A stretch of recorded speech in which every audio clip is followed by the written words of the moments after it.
बड़े बड़े महत् पाप हैं जो लोग नहीं समझते हैं। ये बात समझ लें, पर स्त्री गमन, मदिरापान, द्वैत कीड़ा, स्वर्ण चोरी, गुरुपत्नी गामी, ब्रह्म ऋषियों की तरफ जो उनकी भार्या है उनकी तरफ ये काम भाव से देखना, गौ हत्या, ये महत् पाप है। ये पाप नष्ट कर देते। भ्रूण हत्या, ये सब महत् पाप है। अगर ये पाप बन गए हैं जाने अनजाने में जीवन में, और अब हमने सत्संग सुना तो अब हमें प्रायश्चित हो रहा है कि मेरा कल्याण कैसे हो सकता है, तो सिर्फ बात कह रहे हैं। एक बार हृदय से जलन पैदा करो कि मेरे से बहुत गलती हो गई और सीधा हम वृंदावन आ जाओ। वृंदावन की परिक्रमा करो, रज में लौटो, रसिकों का संग करो। ये नियम ले लो कि अब जीवन में कभी पाप नहीं करेंगे। और नाम जपना शुरू कर दो तो कह रहे हैं निश्चय सुनिर्वाही महाधार्मिका, निश्चित वो धार्मिक हो जाएगा, उसके सारे पाप नष्ट हो जाएंगे और भगवत प्राप्ति कर लेगा इसी जन्म में। भगवत प्राप्ति आखिरी सांस तक हो सकती है। आखिरी सांस में बोला राधा राम कृष्ण हरि, बिल्कुल भगवत प्राप्ति हो जाएगी। विश्वास कर लो इस बात पे। इसलिए कोई भी कभी निराश न हो कि मुझे भगवत प्राप्ति नहीं हो सकती, मेरा कल्याण नहीं हो सकता। इस श्लोक में श्रीपाद ने बताया यदि ऐसे महापाप किए हुए हो तो सीधा वृंदावन आ जाओ। धाम है भगवान का, निज धाम है। जो बड़े बड़े तीर्थों के अवगाहन से पाप नष्ट नहीं होते, जो कि महापाप कहलाते हैं, वो धाम में रज में लौटने से, परिक्रमा करने से, नाम कीर्तन करने से, सत्संग सुनकर सतमार्ग में चलने से, कह रहे हैं निश्चय सुनिर्वाही महाधार्मिका, निश्चय उसके सारे पाप नष्ट हो जाएंगे और धार्मिक ही नहीं महाधार्मिक हो जाएगा।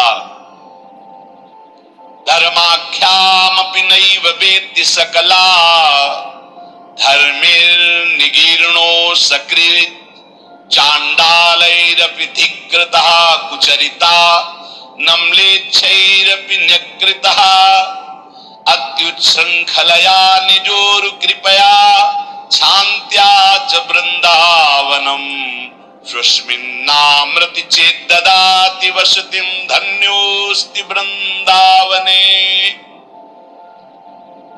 यदि ऐसा पुरुष है, ऊपर के श्लोक में जो बताया महापापी, अब कह रहे हैं अगर ऐसा पुरुष है कि कभी धर्म की चर्चा ही नहीं सुनी, जो सदैव अधर्म में ही ग्रस्त रहा है, और इतना नीच है कि पापी लोग भी उसकी निंदा करते हैं।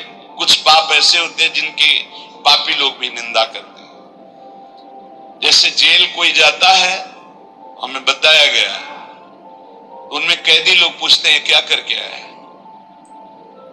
बताया गया कि भाई ये राष्ट्र रक्षा के लिए ऐसा ऐसा किया, पर अधिकार नहीं था, तो अनाधिकार चेष्टा में इसने अपने समाज की रक्षा के लिए ऐसे ऐसे किसी ऐसे उपद्रवी को मारा। तो हाथ मिलाते हैं उसको ये कहा कि बोले अपनी बेटी के साथ ऐसा गंदा आचरण कर, तो बोले वहां के कैदी भी गुस्सा होकर उस पर दृष्टि रखते हैं, उसे घृणित दृष्टि से देखते हैं। तो यहाँ कह रहे हैं जो धर्म की वार्ता नहीं जानता, अधर्म से ग्रसित रहा है, और नीच पुरुष पापी लोग भी उस पर क्रोध दृष्टि से देखते हैं, बहुत ही नीच है ये।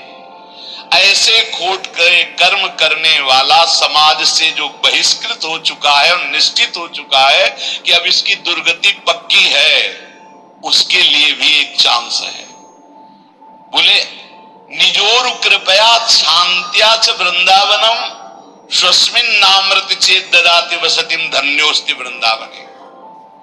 बोले निज कृपा से वृंदावन उसको पावन कर सकता है। यदि वहां करके ये जीवन भर का नियम ले ले कि अब मरूंगा तो इसी रज में वृंदावन से कभी बाहर नहीं जाऊंगा, तो असीम कृपावान प्रिया प्रीतम का निज धाम ये उसके सारे पापों को नष्ट करके उसे धन्य कर, धन्योस्ति वृंदावने, उसे धन्य बना देगा।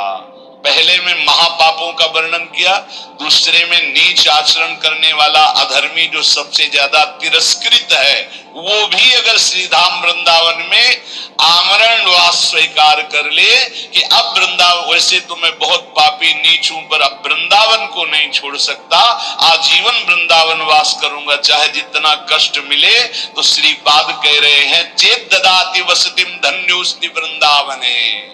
वो वृंदावन वास स्वीकार करने के कारण वृंदावन की कृपा से निष्पाप होकर धन्योस्ति, धन्य हो जाएगा, अर्थात उसको भी भगवत प्राप्ति हो जाएगी।